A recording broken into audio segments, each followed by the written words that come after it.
Let us now proceed in Chapter 2, which is the field of curriculum, viewpoints, and approaches. The field of curriculum talks about how learning is planned, organized, and guided in schools. Dito natin makikita ang iba't ibang pananaw at approaches kung paano dapat ituro ang lessons, may mga traditional na nakasentro sa subject, at mayroon ding progressive na mas nakatuon sa learners. Through these viewpoints, educators understand na ang curriculum ay hindi lang basta list of subjects, kundi reflection din ng values, culture at needs ng society. Sa chapter na ito, tatalakayin ang iba't ibang paraan ng pagtingin at pagbuo ng curriculum na siyang basehan ng direksyon ng education. The study of curriculum is important because it shows how teaching and learning are shaped by different ideas and practices. Sa chapter na ito, tatalakayin natin ang iba't ibang aspeto ng curriculum. Una, ang pagkakaiba ng traditional at progressive use of curriculum na nagbibigay ng dalawang magkaibang pananaw sa pagtuturo. Susunod, we will explore curriculum approaches na nagpapakita ng iba't ibang paraan ng pag-design at pagpapatupad ng learning. We will also look into curriculum domains na sumasaklaw sa content, experiences, and outcomes ng education. Kasama rin dito ang koneksyon ng theory and practice na nagpapakita kung saan isinasalin ang mga konsepto sa aktual na pagtuturo. Finally, we will discuss the roles of the curriculum worker na may malaking ambag sa paghubog ng edukasyon para maging relevant at makabuluhan para sa mga learners. From the traditional point of view, Hutchins believed that education should be rooted in permanent studies or the timeless foundations of learning. For him, the focus must be on the three R's: reading, writing, and arithmetic as the core skills every learner needs. He also made a clear separation between basic education, which provides essential skills for life, and liberal education, which prepares the mind for higher intellectual development. Sa madaling salita, para kay Hutchins, ang tunay na pundasyon ng edukasyon ay nakasentro sa basic skills na hindi kumukupas sa kahalagahan. For instance, in a grade 1 classroom, the teacher begins the day with phonics and reading drills, followed by handwriting practice and later arithmetic exercises such as addition and subtraction. Sa pananaw ni Hutchins, mahalaga ito dahil kapag matibay ang pundasyon ng bata sa taktong ito, mas madali na nilang maharap ang mas mataas na antas sa pag-aaral. This shows how his belief in permanent studies gives structure to traditional education. Simple, direct, and focused on essentials that last a lifetime.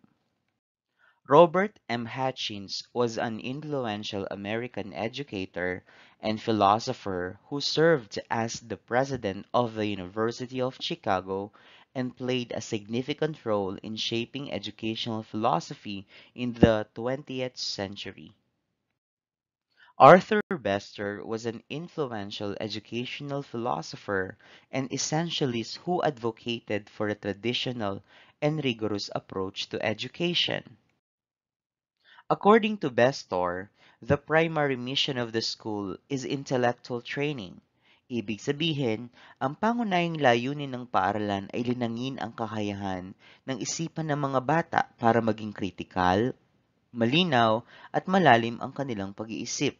He argued that the curriculum should focus on the fundamental intellectual disciplines like mathematics, science, history, and language. Dahil dito, dahil ito ang nagbibigay ng matibay na pundasyon sa pag-uunawa ng mundo. Ngunit hindi ibig sabihin na ito lang ang dapat ituro. Bestor also recognized the importance of including other subjects that help in the holistic development of learners. Sa madaling salita, para kay Bestor, ang curriculum ay dapat nakaangkla sa mga pangunahing disiplina ng pag-iisip pero bukas din sa iba pang areas na makakatulong sa kabuuang paghubog ng isang mag-aaral. Joseph Schwab was an influential educational theorist and curriculum scholar who made significant contributions to the field of curriculum studies. One of his key ideas was the notion that the sole source of curriculum should be the disciplines, which are organized bodies of knowledge in subjects like science, mathematics, social studies, English, and more. Schwab emphasized that curriculum development should always be connected to academic disciplines. Para sa kanya, ang bawat subject gaya ng science, mathematics, history at literature ay may sariling structure at paraan ng pag-iisip. Kaya mahalagang ayusin ang curriculum batay sa mga ito. He argued that when the curriculum is organized around these disciplines, mas nagkakaroon ng deep at coherent understanding ang mga estudyante dahil hindi lang sila basta natututo ng hiwa-hiwalay na lessons, kundi nauunawaan nila ang kabuuang sistema ng bawat larangan. Sa ganitong paraan, ang pag-aaral ay hindi nagiging fragmented, kundi nagiging mas meaningful at interconnected. Curriculum from traditional points of view. Schwab's perspective on curriculum development and the role of disciplines can be explained and expounded as follows. Schwab recognized that in college and higher education, academic disciplines are often categorized into broader categories such as humanities, sciences, languages, and mathematics. Schwab coined the term discipline as a ruling doctrine for curriculum development. John Dewey was a prominent American philosopher and educator who believed that education is not simply about the transmission of knowledge, but is fundamentally an experiential process. John Dewey believed that learning happens best through active engagement. Para sa kanya, hindi sapat na nakikinig lang ang estudyante sa lecture. Kailangan nilang makibahagi at magkaroon ng hands-on experiences para maging tunay na makabuluhan ang pag-aaral. He also argued that education should be a continuous and meaningful experience, meaning bawat lesson ay dapat may koneksyon sa real-life situations ng learners. Dewey placed great value on reflective thinking. Dahil dito, natututo ang mga bata na magtanong, mag-analyze at mag-isip ng mas malalim. Kaya para sa kanya, ang curriculum ay hindi dapat hiwa-hiwalay na subjects lang, kundi integrated. Pinagdurugtong ang iba't ibang aralin at karanasan upang mas maging relevant at applicable sa buhay ng estudyante. Othniel Smith, William Stanley, and Harlan Shores define curriculum as a sequence of potential experiences.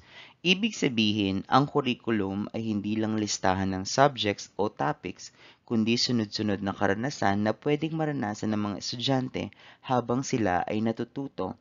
They believe that the main purpose of curriculum is to discipline children and youth in group ways of thinking and acting. Sa madaling salita, para sa kanila, mahalaga ang curriculum sa paghubog, hindi lang ng individual skills ng learners kundi pati na rin ng kanilang kakayahan na makisama, mag-isip at umakto bilang bahagi ng isang grupo o komunidad. Curriculum therefore becomes both a guide for learning experiences and a training ground for social interaction and collective responsibility. Morrish and Willis viewed curriculum as all the experiences in the classroom. Hindi lang yung nakasulat sa lesson plan, kundi pati na rin yung actual na nangyayari habang nagtuturo at natututo. For them, curriculum includes both the planned experiences na inihahanda ng teacher at ang enacted experiences na nagaganap sa actual na klase. Their perspective highlights the important role of the teacher bilang leader ng learning process sa pamamagitan ng maayos na planning at epektibong pagtuturo. Ang guro ang siyang nagaanyong ng curriculum at gumagabay kung paano ito mararanasan ng mga estudyante.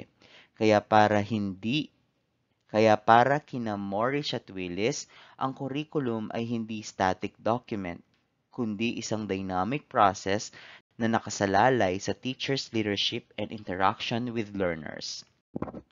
The traditional view of curriculum focuses mainly on the content and the subject matter. Ibig sabihin kung ano ang dapat matutunan ng bata ay nakabase sa nakahandang topics gaya ng math, science at history.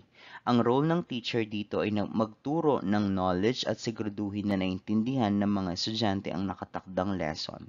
On the other hand, the progressive view of curriculum emphasizes the process of learning. Dito mahalaga ang experience at interaction ng learners. Instead of just memorizing facts, the students are encouraged to explore, discover, and reflect. Kaya mas student-centered ito dahil ang kaalaman ay nabubuo mula sa kanilang sariling karanasan at pakikipag-ugnayan. In short, the traditional curriculum is more about what to learn, knowledge, and content, while the progressive curriculum is more about how to learn, process, experience, and reflection. This is the comprehensive question. How do the different viewpoints on curriculum from traditional thinkers like Hutchinson Bestor to progressive educators like Dewey and to other scholars such as Schwab, Smith, Stanley Shores, Morrish, and Wills shape our understanding of what curriculum should include, how it should be taught, and what role teachers and learners play in the educational process? Let us now proceed to curriculum approaches. Ang curriculum ay resulta ng social activity. Ibig sabihin, ito ay nabubuo at naapektuhan ng needs at interactions ng society. Hindi lang ito para sa kasalukuyan, kundi para rin sa emerging purposes or yung mga future needs ng learners at society. Dahil dito, ang curriculum ay dynamic. Ibig sabihin, nagbabago at nag-a-adjust based sa bagong knowledge, technology, at societal changes. Halimbawa, sa isang school, dati ang curriculum sa science ay nakafocus lang sa books-based experiments. Pero ngayon dahil sa rise ng climate change awareness, ang curriculum ay updated na to include hands-on activities tulad ng community gardening, recycling projects at renewable energy demonstrations. Ipinapakita nito na ang curriculum ay dynamic at responsive sa social needs ng community habang naghahanda sa learners for future challenges. Ang curriculum approaches ay pwedeng tignan sa dalawang perspective, technical, scientific, at non-technical, non-scientific. Sa technical approach, ginagamit ang systematic methods, research at dapat para planuhin at evaluate ang curriculum tulad ng pag-survey sa students at pagsusuring ng test results para malaman kung aling topic sa science ang kailangan ng bagong modules. Sa technical approach naman, mas nakabase ito sa intuition, tradition at cultural values ng community, gaya ng pagsama ng local na herbal medicine, knowledge sa lessons kahit walang formal data para ma-preserve ang culture at ma-engage ang students. Ipinapakita nito na ang curriculum ay parehong responsive sa evidence at sa social context. Sa isang school, ang scientific o technical approach ay makikita sa paggamit ng standardized math curriculum kung saan sinusunod ang traditional sequence ng topics at nakabatay sa test results. Samantala, ang non-technical or non-scientific approach ay makikita sa pagpapakilala ng student-led projects tulad ng paggawa ng community garden or art installations na sumusunod sa creative at experimental methods at hindi striktong nakabase sa formal curriculum. Ang behavioral approach sa curriculum ay itinataguyod nina Franklin Bobbitt, W. W. Charters, Ralph Tyler at Hilda Taba at na-influence ni Frederick Taylor's efficiency model. Nakafocus ito sa efficiency at measurable behavior, kung saan ang content ay organized at sequence based sa predetermined objectives at ang activities ay direktang nakatutulong para ma-achieve ang goals. Ang teacher ay implementer ng curriculum, gumagamit ng direct instruction at structured lessons para masiguradong natutugunan ang objectives. Concrete example, Sa isang science class, ang lesson sa photosynthesis ay naka-sequence mula basic concepts hanggang experiments at bawat activity tulad ng love demonstration ay direktang sumusukat kung naintindihan ng students ang objectives habang ang teacher ay nag-guide sa step-by-step execution. Sa behavioral approach, ang assessment ay nakatutok sa learning outcomes at kung namimit ang objectives, kadalasan gamit ang standardized test o measurable assessment. Strength, malinaw ang objectives kaya mas madaling masukat ang success. Efficient ang organization ng curriculum at naiiwasan ng lack of accountability. Weaknesses, maaring maging rigid, hindi napapansin ang individuality ng learners at ang focus sa measurability ay maaring limitahan ang creativity at critical thinking. Kritisismo ay mechanistic at sobrang nakatuon sa outcomes. Concrete example, sa math class, pagkatapos ng unit sa fractions, binibigyan ng students ng standardized test para masukat kung naintindihan nila ang concepts.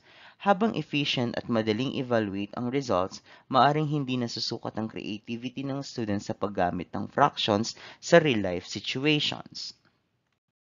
Ang managerial approach sa curriculum ay itinataguyod ni William Alexander, Robert Anderson, Leslie Bishop, Gerald Firth, Arthur Lewis, John McNeill at J. Lloyd Trump. Nakatuon ito sa school bilang social system, lalo na sa organizational at administrative aspects ng curriculum tulad ng programs, schedules at resources. Mas mababa ang focus sa subject matter at instructional methods at mas naka-priority ang system-wide policies, plans at resource management para sa curriculum implementation. Ang teacher ay nagtatrabaho within a managed system at naapektuhan ng organizational structure, policies at leadership style ng administrators. Halimbawa, sa isang school, ang academic calendar, allocation ng classroom at scheduling ng teachers ay planado at sinusunod ayon sa school-wide system. Kaya ang teacher ay sumusunod sa schedule at policies habang nagtuturo ng subjects. Sa managerial approach, ang assessment ay nakatuon sa supervision at management ng curriculum implementation kaysa sa direct evaluation ng student outcomes. Ang principal at superintendent ang nagmamonitor ng progress. Sa strength niya, sinusuportahan nito ang systematic organization, innovation at change management. Efficient ang resource allocation at aligned sa institutional goals. Weaknesses, mababa ang emphasis sa content at ang student learning outcomes ay maaaring maging bureaucratic at disconnected sa instructional at content-focused concern. Example, sa isang school, sinusuri ng principal kung nasusunod ng teachers ang schedule at instructional plans at kung sapat ang classroom resources habang efficient ang system at aligned sa goals ng school. Maaring hindi ganap na nasusukat kung tunay na natututo ang students sa bawat lesson.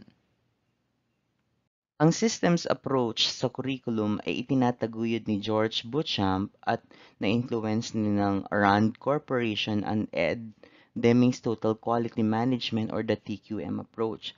Nakautuon ito sa interrelatedness ng lahat ng bahagi ng school system, mula administration hanggang curriculum at instruction, gamit ang systematic planning, organization at feedback loops para i-implement at evaluate ang curriculum. Tinitignan ang curriculum broadly, hindi lang sa individual subjects o grades, kundi pati sa planning, programming, budgeting at evaluation ng buong school system. Ang teacher ay bahagi ng collaborative team at ang kanilang role ay naapektuhan ng hierarchical decisions mula sa administrators at central office. Example, sa isang school, bago i-roll out ang bagong science curriculum, magkakaroon ng team meeting kasama ang administrators, teachers at curriculum planners upang planuhin ang schedule, resources at assessment tools at gumagamit ng feedback mula sa unang implementation para i-adjust ang program kaya nakikita ang interconnection ng lahat ng bahagi ng school system.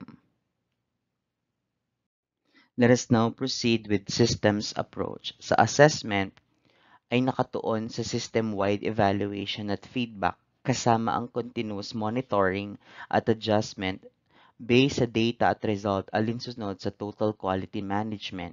Sa strength, pinapalakas nito ang system thinking, cooperation, long-term planning at holistic view ng curriculum bilang bahagi ng buong organization. Weakness niya, maaring maging bureaucratic at complex, lalo na sa mga malalaking systems at ang focus sa organization ay maaring malihis sa content and instructional aspects ng curriculum.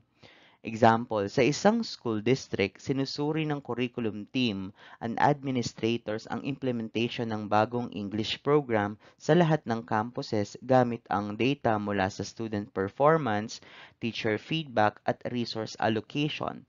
Batay sa resulta, nag-a-adjust sila ng schedules at teaching strategies para mas ma-optimize ang buong system habang nakikita ang interconnectedness ng lahat ng bahagi.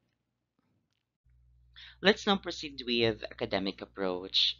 The academic approach is a knowledge-oriented curriculum rooted in the works of Dewey, Morrison, Bode, and later expanded by Pinar, Tanner, and Zais. Nakatuon ito sa historical, philosophical, social, at political foundations of knowledge at hindi lang basta-basta subject matter o pedagogy. Teachers act as intellectual guides, helping students critically analyze, connect, and construct knowledge. Ang emphasis ay nasa malalim na pag-intindi ng konsepto at teorya. Beyond memorization, it involves synthesis of ideas, trends, and issues na mahalaga sa paghubog ng malawak na pananaw ng mga mag-aaral. Halimbawa, sa isang College of Education class, instead na ipamemorize lang ang philosophies of John Dewey at Boyd Bode, ipapagawa ng instructor ang isang critical reflection paper. How are the ideas of Dewey and Bode relevant to the current K-12 curriculum in the Philippines? Dito, students go beyond facts, engage with theories, and connect them to real educational issues. The task develops critical thinking and conceptual understanding, habang ang guro ay nagiging gabay sa intellectual na proseso ng pag-aaral. For the assessment, strengths, and weaknesses, let me give you an example. Sa isang grade 11 Humanities and Social Sciences, UMS class, the teacher introduces the topic Philosophical Foundations of Education. Instead of giving a multiple choice quiz or simple recall test, the students are tasked to write a short essay. Compare John Dewey's progressive philosophy with Boyde's emphasis on democratic education. How do these ideas apply to the current Philippine K-12 system? Let us now proceed with the humanistic approach. This approach also emphasizes cooperative learning, where students collaborate, share ideas, and support one another, fostering empathy and social responsibility. Sa ganitong paraan, education is not just about passing exam, but about nurturing well-rounded individuals who can adopt, connect with others, and live fulfilling lives. Halimbawa, sa isang classroom setting, the teacher might encourage students to express their feelings through art or group reflections, helping them build confidence, self-awareness, and healthy relationships. For the assessment in humanistic approach, I'll give you a scenario. Sa isang grade 8 values education class, the teacher gives an activity called Letter to Myself. The students write a reflective letter about their personal growth, ano ang mga natutunan nila sa pakikipagkaibigan, paano nila na-handle ang stress sa school, at anong values ang gusto pa nilang i-practice.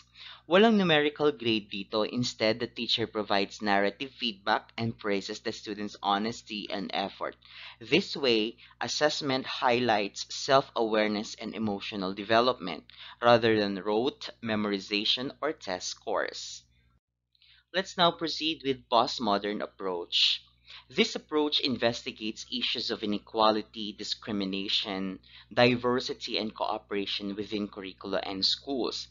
It also talks about how society's political, social, and economic institutions influence education, ensuring that marginalized voices are included and that education becomes a tool for social transformation. Example, in a senior high school social studies class, the teacher assigns a project on whose story whose history is highlighted in our textbooks. Students analyze how indigenous peoples, women, and minority groups are represented in the curriculum. They can propose ways to make lessons more inclusive and socially just. Here, assessment focuses not just on knowledge, recall, but on critical thinking, awareness of social issues, and ability to question dominant narratives, reflecting the postmodern emphasis on equity and diversity in education.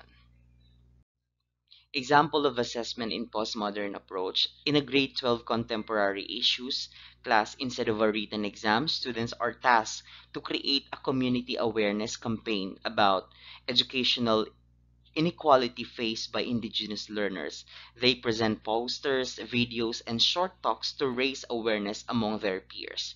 The teacher assessed their ability to critically analyze and social realities, collaborate, and advocate for equity, showing how postmodern assessment prioritizes social responsibility and transformative learning over memorization. Okay, before we shall proceed to the next lesson, which is the curriculum domains, kindly give a classroom scenario about the approaches that were discussed earlier, each classroom scenario in each classroom approach. Let us now proceed with curriculum domains. When we say curriculum domains, we are referring to the internal boundaries of curriculum knowledge. Ibig sabihin, ito yung mga saklaw o larangan na bumubuo sa pinaka-core ng pinag-aaralan at tinatalakay sa larangan ng curriculum. Hindi lang ito basta-basta listahan ng subjects kundi mas malalim. Ito yung structure of knowledge na nagsisilbing gabay kung paano dapat buuin, ituro at suriin ang edukasyon. Let's now proceed with the disagreements on domains. Look at them. Please look at their differences. Okay, Bucham's model, it only focuses on planning and then later on implementation, followed by evaluation. It only emphasizes the systematic approach. How about for Fenwick English, divides curriculum into ideological, technical, and operational. When we say ideological, this is a somehow philosophical, scientific. For the technical, it's the design, the process, the operational, the managerial concerns. How about for Edmund Short? These are list several domains. First, they have to make policy, and then they have to develop. After they have developed, they will evaluate. After that, they evaluated, they will change decision making, fields of study, and forms of inquiry, highlighting the diverse areas that influence curriculum. Linda Behar's curriculum domains, based on influential textbooks over a 20-year period, Behar categorized key curriculum areas. Let's talk about curriculum philosophy. It only talks about underlying beliefs guiding curriculum decisions. Philosophy, beliefs. Next one is curriculum theory. When we say curriculum theory, it has its frameworks explaining curriculum structure and function. Curriculum theory, there is framework. Curriculum research, and of course, this is the empirical studies informing curriculum practices. Curriculum history, how curriculum has evolved over time. Again, curriculum philosophy, beliefs, curriculum theory, frameworks, curriculum research, empirical studies, curriculum history, the evolvement or evolved over time. Okay, let's talk about the 7 types of curriculum by Glathorn and J. Lals. Number one is the recommended curriculum. So proposed by scholars and professional organizations as best practice. Example, UNESCO or DepEd recommends integration of education for sustainable development. The second one is the written curriculum, found in official documents, example, state, district, or school materials.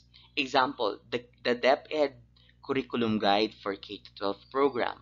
Number three is taught curriculum, what teachers deliver in the classroom based on their interpretation of the written curriculum. Example, a math teacher may focus more on problem solving than theory. Number four, supported curriculum, resources, textbooks, technology that aid curriculum delivery. The teacher may use interactive simulations in science class. Next, assess curriculum. What is tested and evaluated, usually through standardized assessment. Example, yung national achievement test or classroom quizzes. Learn curriculum. What students observe and retain. A student may remember how to apply percentages in real-life shopping kahit nakalimutan na ang ibang formula. Next, last is learn hidden curriculum rather, unintended lessons, values, and norms taught through the school experiences. Students learn teamwork through group activities kahit hindi ito nakalagay sa lesson objectives. Centrality of curriculum development. Curriculum development and design are considered the most crucial aspects of curriculum knowledge, focuses on how curriculum is planned, implemented, and evaluated.